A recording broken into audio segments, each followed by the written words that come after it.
ਭਾਰਤੀ ਜਿਹੜੀਆਂ ਕੰਪਨੀਆਂ ਆ ਉਹ ਜਿਹੜੀ ਵਰਕਫੋਰਸ ਟ੍ਰੇਨਿੰਗ ਆਪਾਂ ਪਿਛਲੀ ਦੀ ਵੀ ਥੋੜ੍ਹੀ ਜਿਹੀ ਆਪਾਂ ਇਸ ਦੀ ਜਿਹੜੀ ਉਹ ਗੱਲ ਕੀਤੀ ਸੀਗੀ। ਸੋ ਇਹ ਜੀ ਥੋੜ੍ਹਾ ਜਿਹਾ ਦੱਸਿਓ ਹੋਰ ਖੋਲ ਕੇ ਵੀ ਕੀ ਜਿਹੜਾ ਉਹ ਚੱਲ ਰਿਹਾ, ਕਿਵੇਂ ਇਸ ਦੇ ਵਿੱਚ ਜਿਹੜਾ ਉਹ ਕੰਮ ਹੋ ਰਿਹਾ ਆ, ਜਿਹੜੀ ਟ੍ਰੇਨਿੰਗ ਹਾਂਜੀ ਦਿੱਤੀ ਜਾ ਰਹੀ ਆ, ਇਹ ਵਰਕਫੋਰਸ ਦੇ ਜ਼ਰੀਏ AI ਨੂੰ ਜਿਹੜਾ ਉਹ ਨਾਲ ਟ੍ਰੇਨ ਹੋ ਰਿਹਾ, ਤੇ ਓਵਰਆਲ ਉੱਥੇ ਦੀ ਵਰਕਫੋਰਸ ਟ੍ਰੇਨਿੰਗ ਨੂੰ ਕਿਵੇਂ ਦੇਖਿਆ ਜਾ ਰਿਹਾ? ਹਾਂਜੀ ਰਾਜ ਖੰਨਾ, ਮੈਂ ਚਾਹੁੰਦਾ ਕਿ ਜੇ ਆਪਾਂ ਨੂੰ ਪੋਸੀਬਿਲਿਟੀ ਹੈ ਤੇ ਜਿਹੜੀ ਆਪਣਾ ਜਿਹੜੀ ਕੁਛ ਵਿਜ਼ੂਅਲਸ ਆ, ਗ੍ਰਾਫਿਕਸ ਆ, ਉਹ ਵੀ ਤੁਸੀਂ ਆਪਣੇ ਸਰੋਤਿਆਂ ਦੇ ਨਾਲ ਤੁਸੀਂ ਸ਼ੇਅਰ ਕਰ ਸਕਦੇ ਹੋ, ਜੇ ਸਕਰੀਨ ਉੱਤੇ ਉਹ ਡਿਸਪਲੇ ਹੋਣ ਤਾਂ। ਹੂੰ ਸੋ ਹੂੰ ਉਹਦੇ ਵਿੱਚ ਗੱਲ ਜਿਹੜੀ ਆਪਾਂ ਮੈਟਾ ਦੀ ਕੀਤੀ ਆ, ਗੱਲ ਉੱਥੋਂ ਹੀ ਤੁਰਦੀ ਆ, ਹਨਾ। ਵੀ ਜਿਹੜੇ ਆਮ ਬੰਦੇ ਨੇ ਕੰਮ ਕਰਨੇ ਆ, ਉਹ ਆਪਾਂ ਮਸ਼ੀਨਸ ਤੋਂ ਕਿੱਦਾਂ ਕਰਾਉਣੇ ਆ। ਹੂੰ ਹੂੰ ਹੂੰ ਉਹਦੇ ਤੋਂ ਉਹ ਜਿਹੜੀ ਇੰਟੈਲੀਜੈਂਸ ਆ, ਜਿਹੜੇ ਹੁਨਰ ਆ ਆਮ ਬੰਦੇ ਦੇ ਹੱਥ ਦੇ ਵਿੱਚ, ਉਹਨੂੰ ਤੁਸੀਂ ਕਿੱਦਾਂ ਟਰਾਂਸਲੇਟ ਕਰਨਾ। ਜੀ। ਤੇ ਇਹਦੇ ਲਈ ਆਪਾਂ ਕੰਪਿਊਟਰ ਤੇ ਆਰਟੀਫੀਸ਼ੀਅਲ ਇੰਟੈਲੀਜੈਂਸ ਦੇ ਵਿੱਚ ਟਰਮ ਯੂਜ਼ ਕਰਦੇ ਹਾਂ, ਕੰਪਿਊਟਰ ਵਿਜ਼ਨ। ਕੰਪਿਊਟਰ ਵਿਜ਼ਨ ਹੂੰ ਹੂੰ ਦਾ ਮਤਲਬ ਬੇਸਿਕਲੀ ਇਹ ਹੁੰਦਾ ਵੀ ਜਾਂ ਕੈਮਰੇ ਦੇ ਨਾਲ ਤੁਸੀਂ ਵੀਡੀਓ ਰਿਕਾਰਡ ਕਰਦੇ ਹੋ, ਜਾਂ ਤੁਸੀਂ ਕੋਈ ਇਮੇਜ ਕੈਪਚਰ ਕਰਦੇ ਹੋ, ਹਨਾ। ਹੂੰ ਜਿੱਦਾਂ ਹੂੰ ਆਮ ਬੰਦੇ ਦੀ ਵਿਜ਼ਨ ਹੁੰਦੀ ਹੈ, ਇਸੇ ਤਰ੍ਹਾਂ ਕੰਪਿਊਟਰ ਦੀ ਵਿਜ਼ਨ, ਆਮ ਬੰਦੇ ਦੀ ਵਿਜ਼ਨ ਹੋ ਗਈ ਅੱਖਾਂ, ਤੇ ਕੰਪਿਊਟਰ ਦੀ ਵਿਜ਼ਨ ਹੋ ਗਈ ਕੈਮਰਾ। ਕੈਮਰਾ। ਹੂੰ ਸੋ ਕੈਮਰੇ ਦੇ ਨਾਲ ਸਾਰੀ ਦੀ ਸਾਰੀ ਜਿਹੜੀ ਮੂਵਮੈਂਟ ਆ, ਉਹਨੂੰ ਤੁਸੀਂ ਰਿਕਾਰਡ ਕਰਦੇ ਹੋ, ਤੇ ਉਹ ਰਿਕਾਰਡ ਦੇ ਨਾਲ ਉਹ ਤੁਹਾਡਾ ਇੰਟੈਲੀਜੈਂਟ ਜਿਹੜਾ ਉਹ ਤੁਹਾਡਾ ਡਾਟਾ ਬਣਦਾ, ਉਹਦੇ ਨਾਲ ਤੁਸੀਂ ਮਾਡਲ ਜਿਹੜੇ ਆ ਟ੍ਰੇਨ ਕਰਦੇ ਹੋ। Doesn't have to be large language model. ਜਿਹੜੇ ਛੋਟੇ ਮਾਡਲਸ ਵੀ ਤੁਸੀਂ ਡੋਮੇਨ ਸਪੈਸੀਫਿਕ ਵੀ ਉਸ ਤਰ੍ਹਾਂ ਟ੍ਰੇਨ ਕਰ ਸਕਦੇ ਹੋ। ਹੂੰ ਹੂੰ ਸੋ ਪਹਿਲਾਂ ਜਿਹੜੀ ਗੱਲਾਂ ਬਾਤਾਂ ਬਾਹਰ ਆਈਆਂ, ਉਹ ਜਿਹੜੇ ਪਹਿਲੇ ਵਿਜ਼ੂਅਲਸ ਆਪਾਂ ਦੇਖੇ ਸੀ ਰਾਜ ਕਰਨ, ਉਹ ਦੇਖੇ ਸੀ ਆਪਾਂ ਅਫਰੀਕਾ ਦੇ ਵਿੱਚ। ਜਿਹੜੀ ਕੁਝ ਗੱਲਾਂ ਬਾਤਾਂ ਆਪਾਂ ਅਫਰੀਕਾ ਦੇ ਵਿੱਚ ਦੇਖੀਆਂ, ਉੱਥੇ ਜਿਹੜੇ ਮਾਡਲਸ ਆ, ਸਿਰ ਦੇ ਉੱਤੇ ਕੈਮਰਾ ਲਾ ਕੇ ਕੁਝ ਉੱਥੇ ਜਿਹੜੇ ਮਾਡਲਸ ਆ ਟ੍ਰੇਨ ਕੀਤੇ ਜਾਂਦੇ ਰਹੇ ਆ। ਉਹਦੇ ਤੋਂ ਬਾਅਦ ਰਾਜ ਕਰਨ ਹੁਣ ਜਿਹੜੀਆਂ ਚੀਜ਼ਾਂ ਸਾਹਮਣੇ ਆਉਂਦੀਆਂ, ਉਹ ਇੰਡੀਆ ਤੋਂ ਵੀ ਵਿਜ਼ੂਅਲਸ ਤੇ ਵੀਡੀਓਜ਼ ਆਪਾਂ ਦੇਖਦੇ ਹਾਂ। ਤੇ ਹੂੰ ਉਹਦੇ ਤੋਂ ਜਿਹੜੇ ਬੇਸਿਕਲੀ ਹੱਥ ਦੇ ਨਾਲ ਬੰਦਿਆਂ ਨੇ ਕੰਮ ਕਰਨੇ, ਮੱਥੇ ਤੇ ਉਹਨਾਂ ਦੇ ਕੈਮਰੇ ਲੱਗੇ ਹੋਣੇ ਆ।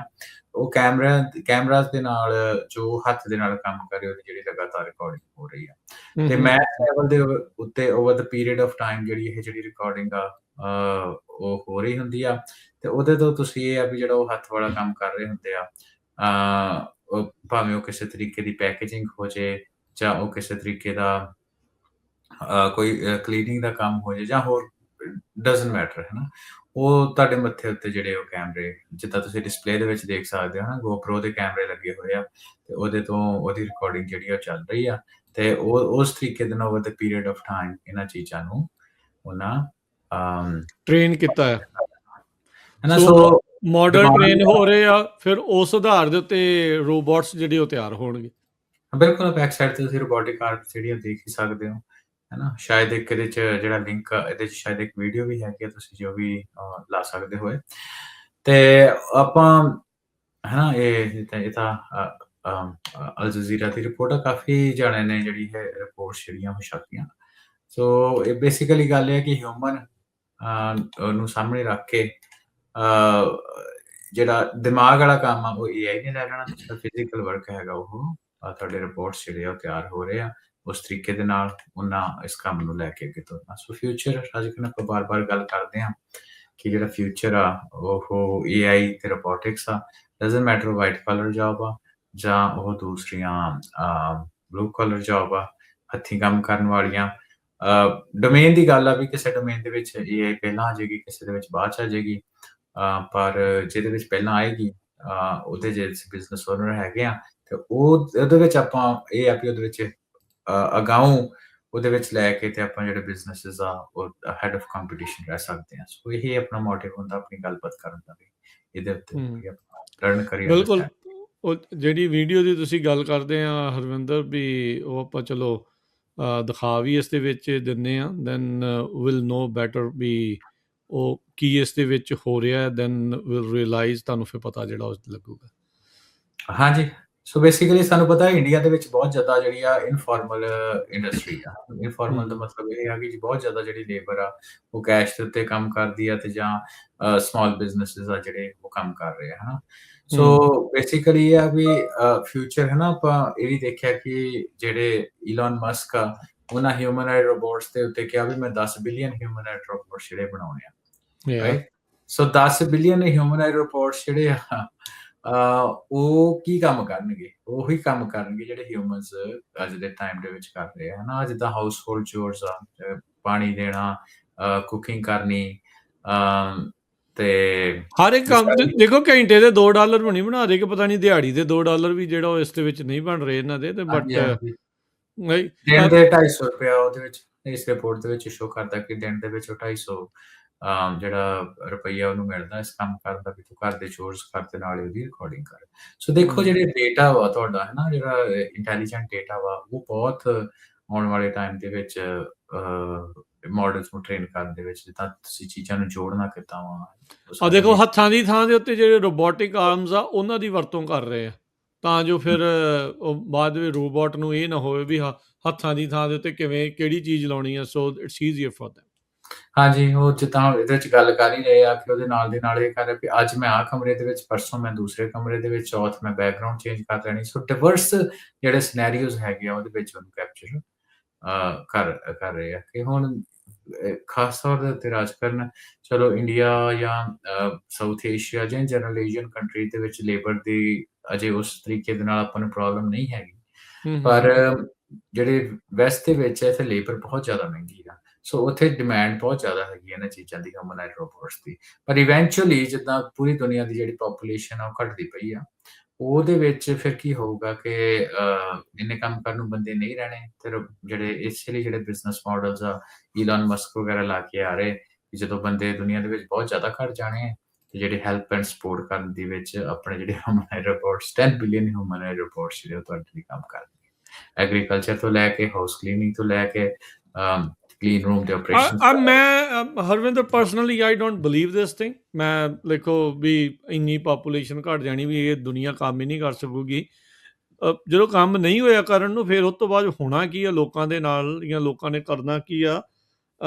ਇਹ ਬਹੁਤ ਵੱਡੀ ਤੇ ਇੰਪੋਰਟੈਂਟ ਡਿਸਕਸ਼ਨ ਹੈ ਜਿਸ ਦੇ ਉੱਤੇ ਚਰਚਾ ਹੋ ਤਾਂ ਰਹੀ ਹੈ, ਪਰ ਇੰਨੀ ਜ਼ਿਆਦਾ ਨਹੀਂ ਜਿੰਨੀ ਜਿਹੜੀ ਉਹ ਹੋਣੀ, ਜਿਹੜੀ ਉਹ ਚਾਹੀਦੀ ਆ। ਬਿਕੋਜ਼ ਆਪਾਂ ਦੇਖਿਆ ਵੀ ਜਿਹੜਾ ਕਾਰਪੋਰੇਟ ਕਲਚਰ ਆ, ਜਾਂ ਇਹਨੂੰ ਕੈਪੀਟਲਿਸਟ ਮਾਡਲ ਕਹਿ ਲਓ ਜਾਂ ਕੋਈ ਵੀ ਕਹਿ ਲਓ, ਐਕਸਕਿਊਜ਼ ਮੀ, ਵੀ ਇਹਨਾਂ ਕੰਪਨੀਆਂ ਦਾ ਮਕਸਦ ਇੱਕ ਹੀ ਆ, ਟੂ ਸੀ ਦਾ ਗ੍ਰੀਨ, ਵੀ ਮਨੀ, ਵੀ ਕਿੱਦਾਂ ਜ਼ਿਆਦਾ ਉਹ ਬਣਾਉਣੀ ਆ। ਹਿਊਮਨ ਇੰਟੈਲੀਜੈਂਸ ਜਾਂ ਹਿਊਮਨ ਇਮੋਸ਼ਨਲ, ਉਹਦੇ ਬਾਰੇ ਉਹਨਾਂ ਨੂੰ ਕੋਈ ਜ਼ਿਆਦਾ ਇੰਨਾ ਫਰਕ ਨਹੀਂ ਜਿਹੜਾ ਉਹ ਪੈਂਦਾ। ਸੋ ਇਹ ਮੈਨੂੰ ਕਦੀ ਕਦੀ ਇੱਦਾਂ ਵੀ ਲੱਗਦਾ ਹੁੰਦਾ ਵੀ AI ਨੂੰ ਕੋਈ ਜ਼ਿਆਦਾ ਵਧਾ ਕੇ ਵੀ ਜਿਹੜਾ ਉਹ ਦਿਖਾਇਆ, ਜਿਹੜਾ ਉਹ ਜਾ ਰਿਹਾ, ਵੀ ਜਿੱਦਾਂ ਆਪਾਂ ਸ਼ੁਰੂਆਤ 'ਚ ਵੀ ਗੱਲ ਕੀਤੀ ਵੀ ਹਾਈਪ ਹੀ ਇੰਨੀ ਆ ਵੀ ਉਹ ਤੋਂ ਬਗੈਰ ਸਰਦਾ ਵੀ ਨਹੀਂ ਆ। ਬਟ ਆਈ ਥਿੰਕ ਇਹ ਡਿਸਕਸ਼ਨ ਹੋਣੀ ਵੀ ਬਹੁਤ ਜ਼ਰੂਰੀ ਹੈ ਵੀ is this really going be good for us, we eventually for humans, ਵੀ ਜਿੱਦਾਂ 10 ਮਿਲੀਅਨ ਰਿਪਲੇਸ ਹੀ ਹੋ ਜਾਣੇ, ਇਹ ਲੋਕ ਕਰਨਗੇ ਕੀ, ਹੋਊਗਾ ਕੀ, ਉਹ ਡਿਸਕਸ਼ਨ ਕਿੱਥੇ? ਹਾਂਜੀ, ਇਹਦੇ ਬਾਰੇ ਵੇਖੋ, ਨਾ ਤਾਂ ਮੈਨੂੰ ਲੱਗਦਾ ਦਾ ਕਿਸੇ ਕੋਈ ਤੇ ਆਨਸਰ ਹੈਗਾ, ਕਿਉਂਕਿ ਜਿੱਦਾਂ ਤੁਸੀਂ ਕਿਹਾ ਕਿ ਜਿਹੜੇ ਨੰਬਰ ਹੁੰਦੇ ਐਗਜ਼ੈਜਰੇਟਡ ਹੁੰਦੇ ਆ। ਸੋ ਡਿਪੈਂਡ ਕਰਦਾ ਤੁਸੀਂ ਕਿੱਥੋਂ ਲੈ ਰਹੇ ਹੋ। ਇੱਕ ਵਾਰੀ ਨਾ ਪੰਜਾਬ ਦੇ ਕਾਂਗਰਸ ਦੇ MP ਆ ਧਰਮਵੀਰ ਗਾਂਧੀ, ਹੁਣ ਉਹਨਾਂ ਨਾਲ ਗੱਲਬਾਤ ਕਰਦੇ ਆ, ਹੁਣ ਵੀ MP ਆ। ਉਹ ਕਹਿੰਦੇ ਕਿ ਉਹਦਾ ਨਾਲ ਨਸ਼ਿਆਂ ਦੀ ਗੱਲ ਚੱਲ ਪਈ, ਪੰਜਾਬ ਦੇ ਵਿੱਚ ਨਸ਼ੇ ਕਿੰਨੇ। ਮੈਂ ਐਗਜ਼ਾਮਪਲ ਲੈ ਰਿਹਾ, ਇਹ ਆਪਾਂ ਕੱਲ ਪੈਰਲਲਸ ਡਰਾ ਕਰ ਲਾਂਗੇ।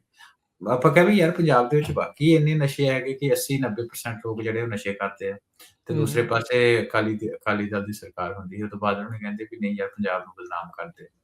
ਉਹ ਕਹਿੰਦੇ ਗੱਲ ਇਹ ਆ ਵੀ ਨਾ ਤੇ ਪੰਜਾਬ 'ਚ 80% ਨਸ਼ੇ ਆ, ਤੇ ਨਾ ਇਹ ਗੱਲ ਠੀਕ ਆ ਵੀ ਪੰਜਾਬ 'ਚ ਨਸ਼ੇ ਵੀ ਹੈ ਨਹੀਂ। ਕਹਿੰਦੇ ਜਦੋਂ ਏਦਾਂ ਆਪਾਂ ਗੱਲ ਕਰਦੇ ਨਾ, ਤੇ ਲੋਕੀ ਆਪਣੇ ਫਾਇਦੇ ਲਈ ਐਕਸਟ੍ਰੀਮ ਐਂਡਸ ਦੀ ਗੱਲ ਕਰਦੇ ਆ। ਜਿਹੜੀ ਸੱਚਾਈ ਹੁੰਦੀ ਉਹ ਸਮਵੇਅਰ ਇਨ ਦ ਮਿਡਲ ਹੁੰਦੀ ਹੈ। ਸੋ ਜਿਹੜੇ ਤੁਸੀਂ ਬੇਸਡ ਔਨ ਇਨਫੋਰਮੇਸ਼ਨ ਜਿਹੜੀ AI ਦੀ ਕਰਦੇ ਆ, ਜਾਂ ਆਪਾਂ ਆਨਲਾਈਨ ਗੱਲ ਵੀ ਕਰਦੇ ਆ, ਸੰਭਾਵਨਾਵਾਂ ਤਾਂ ਹੈ ਸਾਡੇ ਸਾਹਮਣੇ, ਸਾਰੀ ਚੀਜ਼ਾਂ ਹਿਊਮਨ ਰੋਬੋਟਸ ਵੀ ਆ ਗਏ ਆ ਸਾਡੇ ਸਾਹਮਣੇ, ਹਨ। ਇਹ ਭਾਵੇਂ ਲਿਮਿਟਡ ਕੰਮ ਹੀ ਕਰਦੇ ਆ। ਆਪਾਂ ਪਿਛਲੇ ਟਾਕ ਸ਼ੋ ਵਿੱਚ ਮੈਂ ਏਸ਼ੀਆ ਟ੍ਰਿਪ ਦੀ ਗੱਲ ਕੀਤੀ, ਉੱਥੇ ਰੋਬੋਟਸ ਕੰਮ ਕਰ ਹੀ ਰਹੇ ਨਾ ਆਲਰੇਡੀ, ਆਪਰੇਸ਼ਨ ਆਪਾਂ ਦੇਖੇ। ਸੋ ਪਰ ਦੂਸਰੀ ਸਾਈਡ ਤੇ ਇਹ ਆ ਵੀ 10 ਬਿਲੀਅਨ ਰੋਬੋਟ ਕੀ ਲੋੜ ਹੋਊਗੀ ਆਪਾਂ ਨੂੰ ਕੰਮ ਕਰਨ ਦੀ? ਮੇਬੀ ਨਾਟ, ਮੇਬੀ ਯੈਸ, ਮੇਬੀ ਨਾਟ। ਫਿਊਚਰ ਵਿੱਚ ਇਹਦਾ ਆਨਸਰ ਪਤਾ ਹੈ ਨਾ। ਸੋ ਦੂਸਰੀ ਗੱਲ ਇਹ ਹੈ ਕਿ ਜਿਹੜੇ ਨੰਬਰਸ ਆ ਰਹੇ ਆ ਆਪਾਂ ਸਟਾਕ ਮਾਰਕੀਟ ਦੇ ਵਿੱਚ ਦੇਖਦੇ ਹਾਂ, ਜਿੱਦਾਂ ਤੁਸੀਂ ਪਹਿਲਾਂ ਮਖੌਲ ਵਾਲੀ ਗੱਲ ਕੀਤੀ ਕਿ AI ਕਿਸੇ ਚੀਜ਼ ਦੇ ਵਿੱਚ ਲੈ ਲਓ ਤੇ ਉਹਦੀ ਜਿਹੜੀ ਵੈਲਿਊ ਆ ਵੱਧ ਜਾਂਦੀ ਆ। ਜੇ ਇਨਫੋਰਮੇਸ਼ਨ ਉੱਥੋਂ ਆ ਰਹੀ ਆ ਤੇ ਡੈਫੀਨਿਟਲੀ ਉਹ ਇਨਫੋਰਮੇਸ਼ਨ ਐਗਜ਼ੈਜਰੇਟਡ ਆ, ਹੈਨਾ। ਪਰ there is no one truth that fits all, ਇਹ ਵੀ ਧਿਆਨ ਰੱਖਣ ਵਾਲੀ ਗੱਲ ਆ। ਸੋ ਹਰ ਇੱਕ ਫੀਲਡ ਦੇ ਵਿੱਚ ਹਰ ਇੱਕ ਇਹ ਜਿਹੜੀ ਚੀਜ਼ ਆ, ਜਿੱਦਾਂ ਟੈਕ ਵਰਲਡ ਹੈਗਾ ਜਾਂ ਕੋਡਿੰਗ ਆ, ਉਹਦੇ ਵਿੱਚ ਤਾਂ ਸਾਨੂੰ ਪਤਾ ਕਿ ਆਪਾਂ AI ਦੀ ਵਰਤੋਂ ਜਿਹੜੀ ਆ ਬਹੁਤ ਵੱਡੇ ਤਰੀਕੇ ਨਾਲ ਕਰ ਸਕਦੇ ਹਾਂ, ਕਿ ਸਾਨੂੰ ਉਸ ਤਰ੍ਹਾਂ ਦੇ ਇੰਜੀਨੀਅਰਸ ਦੀ ਲੋੜ ਨਹੀਂ ਆ, ਸੌਫਟਵੇਅਰ ਇੰਜੀਨੀਅਰਸ ਦੀ, ਜਿਸ ਤਰ੍ਹਾਂ ਪਹਿਲਾਂ ਸੀ, ਹੈਨਾ। ਉਹ ਤਾਂ ਸਾਡੇ ਸਾਹਮਣੇ ਕੁਛ ਚੀਜ਼ਾਂ ਹੋ ਰਹੀਆਂ। ਪਰ ਜਦੋਂ ਆਪਾਂ ਪਲੰਬਿੰਗ ਦੀ ਗੱਲ ਕਰਦੇ ਹਾਂ, ਜਾਂ ਤੁਸੀਂ ਹਾਊਸ ਹੋਲਡ ਵਰਕ ਦੀ ਗੱਲ ਕਰਦੇ ਆ, ਤੇ ਉਹਨਾਂ ਲਈ ਵੀ ਜੇ ਆਰਟੀਫਿਸ਼ੀਅਲ ਇੰਟੈਲੀਜੈਂਸ, ਰੋਬੋਟਿਕਸ ਦਾ ਕੰਬੀਨੇਸ਼ਨ ਤੇ ਉਸ ਤਰੀਕੇ ਦੇ ਨਾਲ ਆਪਟੀਮਾਈਜ਼ਡ ਆਪਰੇਸ਼ਨਸ ਜਿਹੜੇ ਉਹਨਾਂ ਦੇ ਜਾਂ ਵਰਕ ਆ ਉਹਨਾਂ ਦੇ, ਉਹ ਅਜੇ ਦਿੱਲੀ ਥੋੜ੍ਹੀ ਜਿਹੀ ਰਾਜ ਕਰਨ ਦੂਗਾ। ਸੋ ਹੂੰ, ਹੂੰ, ਹੂੰ, ਹੂੰ। no one statement that fits all, depending upon ਤੁਸੀਂ ਕਿਹੜੇ profession 'ਚ ਕੰਮ ਕਰਦੇ ਹੋ, ਤੁਹਾਡੇ ਵਾਹ-ਵਾਸਤਾ ਕਿਹਨਾਂ ਦੇ ਨਾਲ ਪੈਂਦਾ, ਉਹ ਇੰਡਸਟਰੀ ਜਿਹੜੀ ਆ ਉਹਦੇ ਉੱਤੇ AI ਦਾ ਇੰਪੈਕਟ ਕਦੋਂ ਪਏਗਾ, ਇਹ ਬੜੀ ਕੰਪਨੀ ਸਪੈਸੀਫਿਕ ਜਾਂ ਵਰਕ ਸਪੈਸੀਫਿਕ ਗੱਲ ਆ।